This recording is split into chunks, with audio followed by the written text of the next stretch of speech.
Hello guys, welcome to my channel. Today I'd like to talk about self-esteem. If you are new to the channel, so I'm Joanna, I'm a coach and psychologist, and we are discussing here different topics which I hope will help you live better, happier, and just be more confident and calmer in your life.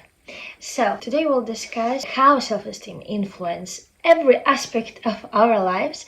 Why is it so? How did it happen that we all have not very stable self-esteem usually? And what are the reasons, what are the symptoms, and what to do to have more stable self-esteem? So let's get started.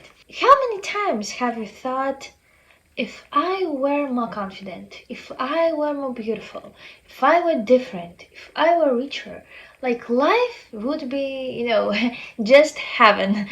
I would be so happy, so important, so great. But that doesn't happen, and it's not true. And I think deep inside you know that. So, why do we always have this problem with self-esteem? Firstly, if we think, it really influences every sphere of our lives. How do we look? How do we present ourselves? What kind of food do we eat? Even this one. What kind of studies we choose? What kind of jobs we choose? How much we earn? Yes, that's also our self-esteem. What standard of living do we have? Do we let ourselves make our dreams come true? Do we let ourselves have a great life? Be happy? Can we say no? What kind of relationships do we have? What kind of people surround us? What kind of things surround us? And many things. Do we tolerate manipulations and bad behavior towards us? Can we protect ourselves? Can we protect other people? These are all the things our self-esteem influence. Now let's discuss what is it, actually, because there are different explanations and definitions. Also, there are different terms, right? Some people speak about self-confidence, other people about self-esteem, and then it's also self-worth. They are all connected, and today I'd like to concentrate more on self-esteem. So what is it? It's our self-evaluation. How do we evaluate ourselves, right? Easy. But as you probably know, it has nothing to do with the reality, because reality can be different. People perceive us in many different ways. And why sometimes for other people we seem like so great, so cool, amazing, talented, great, beautiful, but we don't feel like that about ourselves. We don't think so about ourselves. Why does it happen? Of course, it starts in childhood, unfortunately, but not 100%, because we can have different feelings and feel differently about different spheres of our lives. We can feel so confident, let's say, in our jobs, but miserable in relationships, right? So it's also very important here to speak about self-worth, right? Because self-esteem is about our self-evaluation, how we think about ourselves, but in the root of this is this worth, right? How worthy do we think we are? And here's the main problem, because we can be so talented, like objectively, right? So talented, such great people, amazing people, smart and beautiful and so on. But what? We can't build normal, healthy relationships. We can't earn enough. We can't find a job we'd really like to do, and so on, so on, so on. We don't look like we want to. Why? Because we don't feel worthy. For example, if we speak about childhood, it starts from three things. The first thing is when adults, and I mean in adults, usually it's our parents, teachers, other relatives, and so on, said that we are bad. Not that our behavior is bad, or was bad, but we. Here is when a kid starts to think that something is wrong with him or her. Then the second thing is when adults tell a kid that you can't do it. Like, you don't have talent, you are not capable of it, and so on.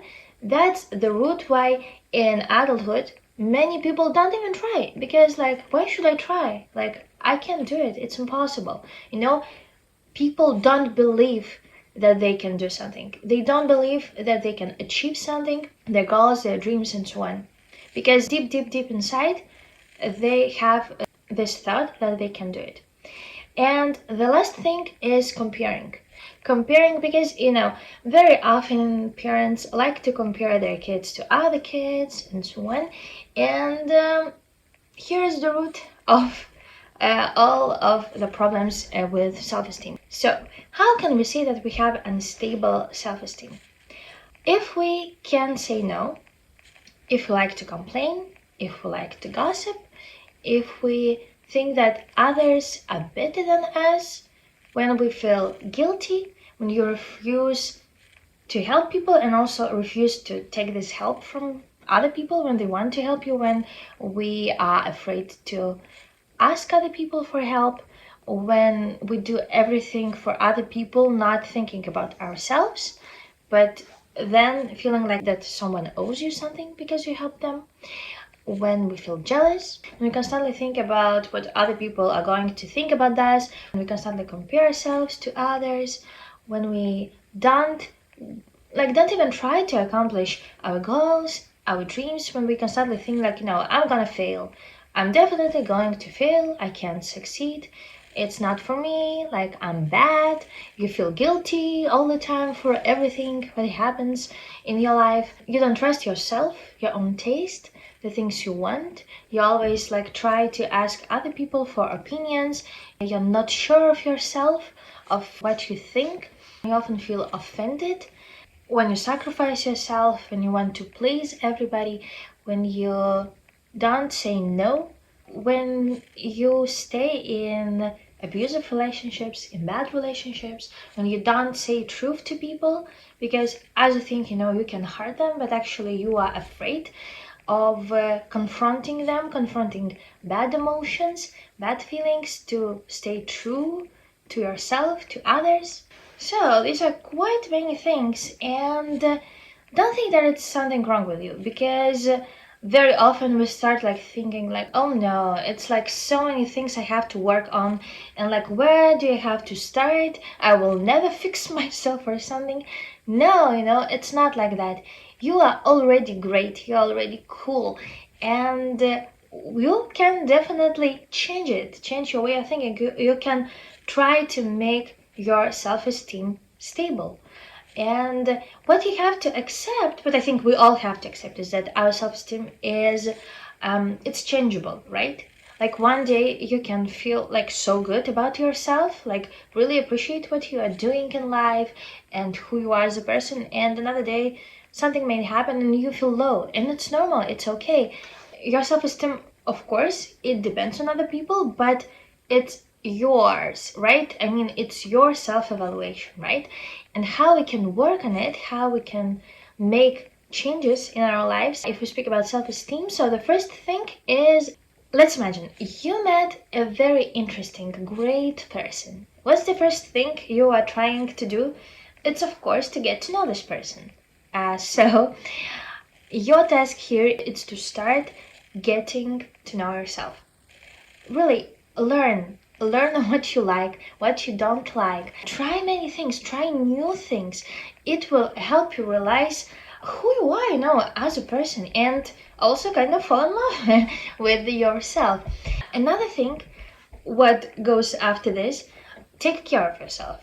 Really take care as if you take care of your closed one, because very often we forget about ourselves, especially if we have unstable self-esteem. Very often we are trying to please other people, to help other people, and we put other people higher than ourselves, right? So we are all equal, right? And you have to put yourself first in order to be able to help other people, to just have a healthy relationship. It's not about egoism and so on. It's a healthy way of taking care of yourself, as a person, because only then you'll be able to build those healthy relationships with other people if you have this healthy relationship with yourself. So taking care of yourself, I think it's kind of simple, but all of the basic things, starting off what you eat, how much sleep do you have, how do you dress, physical activities, some mental activities as well, reading and so on. Like, think about this, make a plan and start doing it.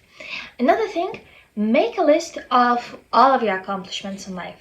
Try to do it like 30 points, 50 and so on. Just like write down everything that you've ever accomplished in life, and then make a second list where you write what kind of your own personal traits, characteristics helped you achieve this. And then you'll see actually how much have you done and how great you are as a person. And maybe even like you'll notice the things you never think about yourself. Another good exercise is to write down every single day, again, write down 3 things you are grateful for today, and especially you are grateful for yourself today, or 3 things you've done today for which you are grateful for. Also, you can write down 3 things, like in general, every day write down 3 things you are grateful for yourself, right? Think about this from this perspective. What are you grateful for yourself? It's like totally different perspective, but I think it will help you notice how many things you're actually doing for yourself, right? Or like write down 3 good things that happened to yourself today. Like, notice and be grateful for what actually you are doing for yourself, now in your life, in what actually is happening to you in your life. I think it will help you look also at your life from a different perspective. What can also help you is to write down a list of who you are. Like, write down on the top, I am, and then just list who you are. Again, in traits, in personal characteristics, and share with me what you have discovered about yourself. Another thing what will actually also help you is thinking errors. Today I'm not going to discuss it, but if you're interested, you can Google it or wait for another video where I'll discuss those thinking errors. And 2 more less things which are like very, very great, which I practice all the time. The first thing is start journaling. It's like writing therapy. It's so great, really, believe me, it saved me so many times in my life. Write down all of your thoughts, all of your feelings, all of your emotions.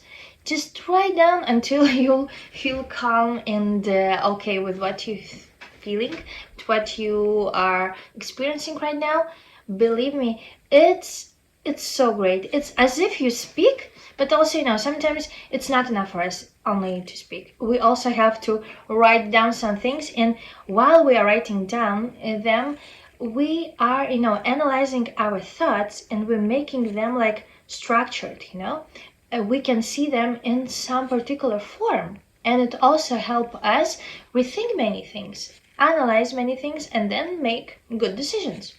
And the last thing is write down the letter to your future self, or in other words, write down from the perspective of yourself, but when you're like 5 years older than now or 10 years older than now, and you'll see many interesting discoveries. I promise you, I've done this exercises several times, and it's amazing. It's truly amazing. You'll feel definitely this right minute better. So that's it for today. Thank you so much for listening. I hope this video will help you even a little bit to learn what is it that it's not wrong, it's not something wrong with you. It's just like life happens, right? Like in childhood we couldn't do anything about this, but now when we are adults we can finally change it. We can finally make our lives better, make our lives more beautiful and content and happier. So do not lose this chance.